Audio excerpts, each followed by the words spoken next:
ay magkukoordinate ng mga departamento, pinamunuan ng mga cabinet secretaries upang tumugon sa mga lahat ng pangangailangan na ating maranasan dito sa mga dumarating na mga sakuna na kalamidad. So yung current structure is may advantage, and that is the use of the whole government machinery, but ang disadvantage naman is yung coordination mechanism. Ngayon, isang tinutugon o maaaring itutugon itong proposed na Department of Disaster Resilience is that mas mabilis doon sa ilang functions na nandyan sa ilang ahensya ng gobyerno. Halimbawa, ito ay kukunin niya ang function ng isang branch dyan sa DSWD, itong Dream B. Ito yung namimigay ng mga relief goods. And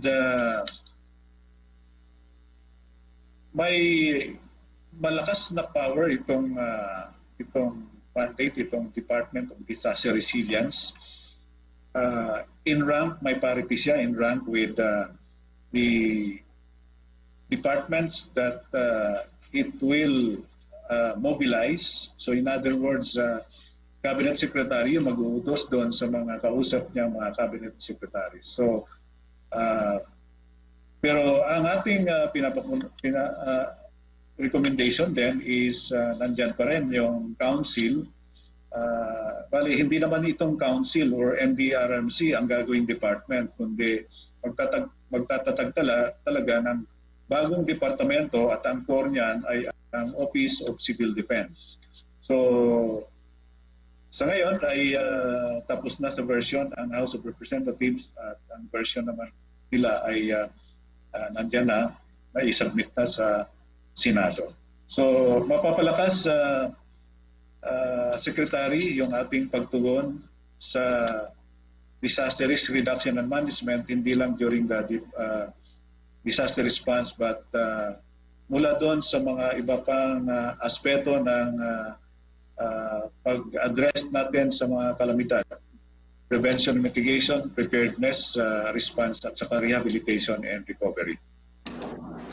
Maraming salamat po sa inyong panahon, Usec Ricardo Halad ng NDRRMC. Mabuhay po kayo. Balikan po natin sa linya ng telepono si Presidential Spokesperson Secretary Harry Roque para linawin lang po yung sagot dito sa mga tanong ng ating kasamahan sa media. Secretary, good morning po ulit. Yes, magandang umaga muli. Naputol po tayo. Nananawagan tayo sa telcos. Napuputol po tayo sa mahinang internet. Opo. Secretary, ulitin ko lang po yung katanungan ni Virgil Lopez ng GMA News Online. May we get more details regarding the audit of DPWH project as stated by President Duterte yesterday? Who will do it? What are the parameters and what specific projects will be covered? Ayan po yung katungkulan, expanded task force na binuo nating presidente at antayin na lang po natin ang magiging report nitong expanded task force na ito. Opo, mula pa rin kay Virgil Lopez, any update on the appointment of the next PMP chief? Well, antayin na lang po natin. Alam ko po, nagkaroon na ng desisyon ng ating presidente, pero ating procedure po dito sa SPOC, wala pong announcement kapag wala pa po kaming papel. Opo, may pahabol pong tanong si Joseph Morong ng GMA7. Clarification daw po, Secretary. Ibig sabihin po ba na hindi sasagutin ng gobyerno ang COVID-19 vaccine na mga can afford? Hindi po totoo yan dahil ayon nga sa batas, ninanais natin na bigyan lahat ng bakuna. No? At kung kakayanin nga, dapat mapigay po yan dahil nga po sa ating universal healthcare. Pero ang sinasabi ko nga po kanina, pag lumabas na po yung bakuna, hindi natin mapipigilan yung mga may kaya na magpabakuna na sa lalong mabilis na panahon at hindi naman po tayo tututol dyan. Basta aprobado po ng FDA. Okay, maraming salamat po, Secretary Harry Roque. Kayo po ba ay may mensahe pa sa ating mga kasamaan sa media? Well, ang aking mensahe lang po sa lahat ay konting tulong na lang po. Pinaghahandaan na talaga natin ang pagdating ng bakuna at maasahan nyo po na pag lumabas po yan ay masisigurado natin na makakakuha tayo ng bakuna para sa ating mga kababayan, na meron tayong pambayad at nakaplansa na po at nakaayos na yung sistema ng distribution. Yun lang po. Magandang umaga po. Maraming salamat po, Presidential Spokesperson Harry Roque. Samantala, pansamantala po ipinagpaliban ang Balik Probinsya Bagong Pag-asa program para bigyan daan ng hatid tulong program na naglalayong mapauwi ang mga kababayan natin stranded sa Maynila dahil sa umiiral na community quarantine. Para sa detalye, panoorin po natin ito.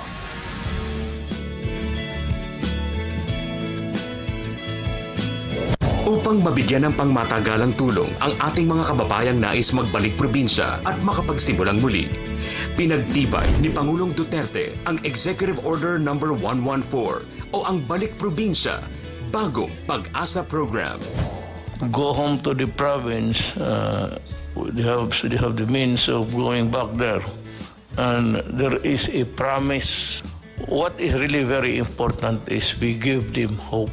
Na-issue rin po kahapon ng ating Presidente ang Executive Order No. 114. Ito po ay yung sa Balik Probinsya Bagong Pag-asa Program as a pillar of balanced regional development. Noong ika-20 ng Mayo, ang programa ay matagumpay na nakapagpauwi na ng mahigit 100 residente pabalik ng Leyte na inaasahang darami pa. At dahil nais agarang tugunan ang mga pangangailangan ng ating mga stranded na kababayan, ipinagpaliban muna ang rollout ng Balik Probinsya Bagong Pag-asa Program upang ihandog ng ating pamahalaan ang hatid tulong. I decided as a matter of strategy na isuspend muna ang ating rollouts for the Balik Probinsya Bagong Pag-asa to give way. Unahin natin. Kasi this was a very clear instruction from the President. Unahin, pauwiin na ang ating mga kababayan na stranded dito sa Maynila. And then, pagdating ng panahon na tapos na itong mga problema ng stranded, na Balik Probinsya will now take the second phase already in the succeeding rollouts and simultaneous rollouts to all of the provinces of their choice. Pilipino to, kababayan natin. Tanggapin ninyo and provide for sequestration houses if you want. Yung doon sila i-quarantine. Pero hati-hati tayo sa problema. Total, hindi naman kami nagkulang. Whatever you need, we provide. Kawawa naman. Tulungan ninyo yung mga Pilipino. Ngayong tayo ay may hinaharap na pandemya, sinabayan pa ng mga bagyong dumarating sa ating bansa. Talagang matindi po ang pagsubok na kinakaharap natin at isa sa mga lugar na apektado ay ang Ilocos Norte. Para kumustahin po ang lagay na ating mga kababayan dyan, makakausap po natin si Ilocos Norte Governor Matthew Marcos Manotoc. Magandang umaga po, Governor. Hi, good morning po, Usec, Rocky, and to all of our viewers. Opo, katatapos lamang po ng bagyong Rolly, Governor, at ngayon naman po bagyong Shawnee. Kumusta po ang sitwasyon sa inyong lalawigan ngayon, Governor? Okay naman po. Thus far, medyo minor pa naman ang effects. Our northern towns po are under Signal 1 na po. And kaka-text ko lang sa mga mayors and they're saying na umaambon na po doon. But here in Dawag, in our capital, wala pong effect. Actually, medyo magandang araw pa na yun. Pero Governor, gaano po kahanda ang disaster response ng Ilocos Norte dito po sa mga posibleng, aside from bagyong Shawnee, paano nyo po pinaghahandaan yung mga sama ng panahon na dumarating sa bansa? Well, thankfully, medyo handa na po kami dahil po sa Rolly, no? So parang carryover po to. So we've already pre-positioned mga food packs. We've deployed lots of heavy equipment, no? Yung mga backhoes and generators. And we've also conducted yung mga pre-disaster risk assessment. So masasabi ko po that we are as ready as we can be. Opo, pero Governor, gaano po yung kalaki na yung pong ine-estimate ninyo na magiging impact ng bagyong Shawnee sa inyong probinsya? Well, we're hoping na very minor lang. Kasi actually during Rolly, Pagudpud had a lot of agricultural damage already. So sana as little as possible, and at the same time, sana din makuha ng mga magsasaka ang tubig na kailangan po nila, because thus far, it's been a very, very dry year para sa Ilocos Norte, and our farmers need the water as well. Opo, pero ano naman po, Governor, ang lagay ng inyong mga evacuation centers dyan sa inyong lalawigan, sakali po na may kailangan pong idikas ng mga residente? Ready naman po. Our evacuation centers have been ready for a while, and people know where they'll have to go if it comes to that. Pero sana po, it does not come to that. Sakali lang po na may maapektuhang hanap buhay ng mga residente dahil sa Bagyong Shoni, ano po yung maaaring ibigay na tulong mula po sa lokal na pamahalaan? Well, we're ready. We're ready naman po, as I mentioned, sa food packs, and we're also ready for any livelihood programs that may be needed in coordination po, of course, with our mayors and with our LGUs. Opo, Governor, tama po ba kayo po ay magbubukas na rin ng, sa turismo ngayong itong Ilocos region?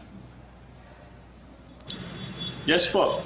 We've been open since October 15, and we're open to all of Luzon. So even everyone from Manila, kung gusto po nila magbakasyon or mag-workcation or work from the beach, pwede po kayo dito sa mga white sand beaches sa Pagudpud or sa sand dunes po namin. You're more than welcome here in Ilocos Norte.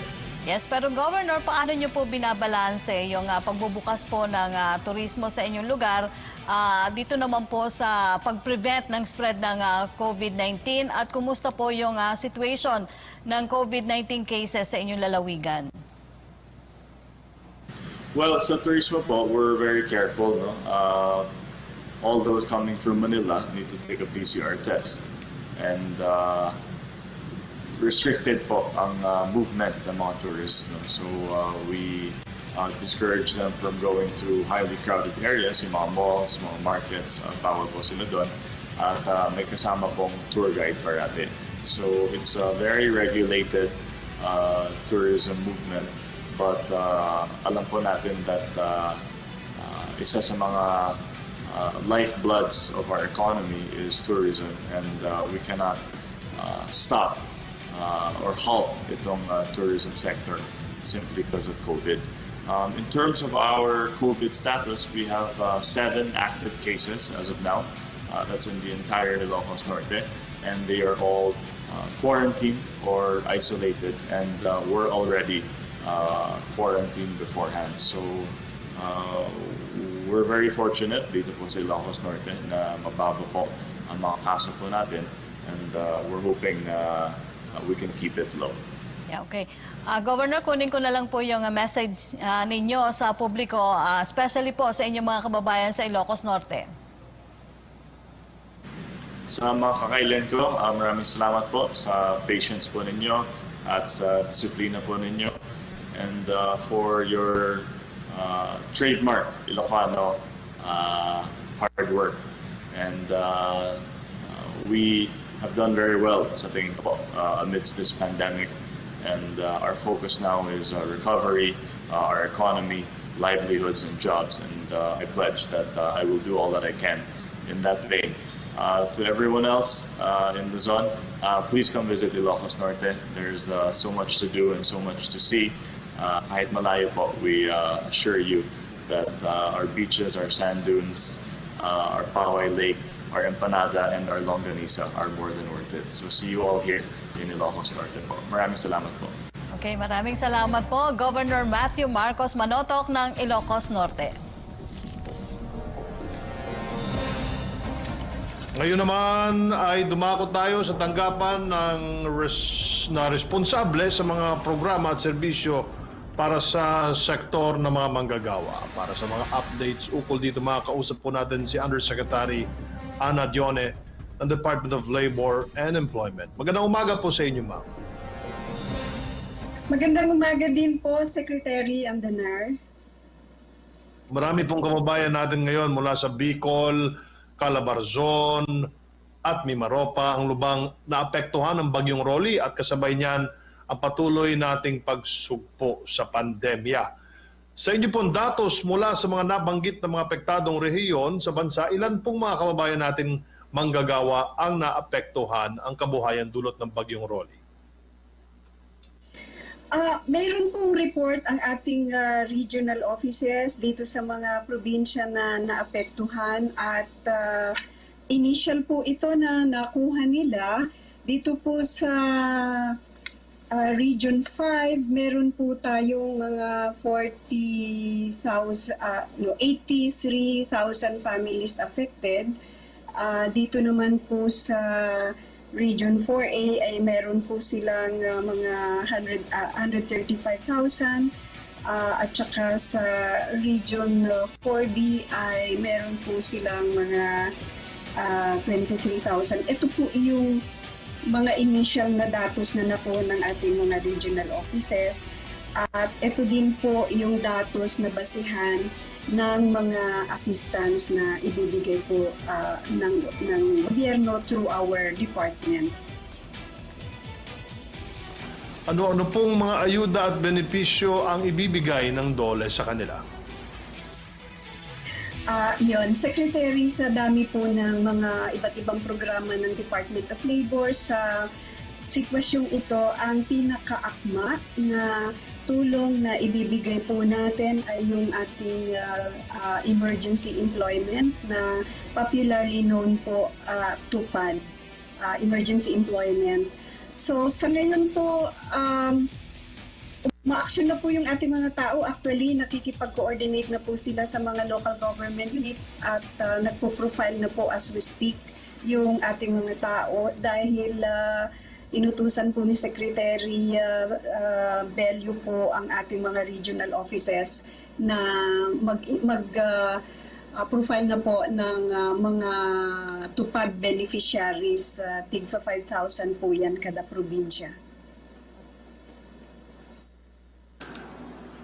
So magkano po ma'am yung nakaalat ulit na pondo ng DOLE para sa pagtulong sa ating mga kababayan manggagawa na lubang naapektuhan ng Bagyong Rolly? Nabanggit po nyo yung 5,000 pero magkano po yung buong budget po? Yun pong buong budget na naibaba na po, nasa regional offices na po ay total of 306 million. At of course, ang pinakamalaki po doon ay sa Region 5, 200 million po. Sa Region 4A, 33 million at saka sa 4B po ay 73 million. Ito po yung pondo na pang-ayuda natin sa Emergency Employment Program. Nasabi po ninyo na may nakalaan na emergency employment ang DOLE para sa mga naapektuhan ng mga kalamidad. Ilan po ang inaasahan ninyong matutulungan na kababayan nating manggagawa sa Timog Luzon na lubang naapektuhan ng Bagyong Rolly sa pagpapatuloy nga ng tupad o tulong panghanap buhay sa ating disadvantaged displaced workers? So ilan po yung numbers na inaasahan po natin? Yung pong numbers na yung gagalaw magsisimula na po na magtrabaho ay tig 5,000 po kada affected province. Okay, para po sa mga hindi pa naabot ng tupad, maaari po ba nating idetalye ang mga paraan? Ma'am, can you hear me? Narinig niyo po ba ako? Secretary, hindi ko po narinig po. Audio problem. Okay. Sige, can you clearly hear me right now, Usec? Yes po, sir. Okay. Ma'am, para po sa mga hindi pa naaabot ng programang tupad, maaari po bang idetalye natin ang mga paraan kung paano at saan makakapag-apply dito ang ating mga apektadong manggagawa? Okay, isisimplify ko na lamang po doon sa ating mga informal sector na naapektuhan. Of course, nakikita naman po natin sa report na lahat po sila inapektuhan. Ganito po, Dalawang pamamaraan. Una, through the local government units, pwede po silang lumapit sa mga barangay captains para po magpalista sila na indicate yung desire nila na sumama sa emergency employment ng DOLE. Tapos, syempre, we expect the barangay captain na magsumiti po sa munisipyo through our Public Employment Service Office para po hindi malalayo yung mga tao. So, through the barangay captain, and then si barangay po ay ibibigay po niya sa munisipyo, and then the Public Service Employment Office Manager i-connect niya po sa Department of Labor. Yung pangalawa po, kung malapit po kayo sa mga iba't ibang lokasyon ng opisina ng Department of Labor and Employment, sa aming regional offices, sa ating mga provincial or field offices, pwede din po na pumunta sila doon at mag-indicate na gusto po nilang sumama sa emergency employment. After that po ay i-verify, i-validate po sila. Bukod po sa tupad, ano pa pong mga programa ang inihahanda ng DOLE para tulungan ang ating mga kababayang manggagawa mula sa mga nasabing probinsya na apektado hindi lamang ng kalamidad kundi po ng pandemya? Meron po tayong tinatawag natin na livelihood, yung DOLE Integrated Livelihood Program. Iba't ibang eskema po ang nakapaloob dito, pero basically po ito ay tulong pangkabuhayan sa mga naapektuhan. Mga livelihood programs po. Siguro po nabalitaan natin na yung halimbawa po yung pagbibigay natin ng freebies, yung bisikleta para makatulong sa panghanap buhay ng mga informal sector. Yan po ay isang scheme na napapaloob sa livelihood program ng department. Meron din po yung mga bangka, Fisher Fox. Nagbibigay din po tayo dyan ng mga bangka. So, isang scheme din po yan. So, livelihood programs po. Kung ano po yung hanap buhay nilang meron na gusto po nilang maayudahan, pwede po yun. Of course, meron din po tayo ngayon yung COVID Adjustment Measure Program, yung popularly known as CAMP, para po tulong sa mga naapektuhan na formal workers.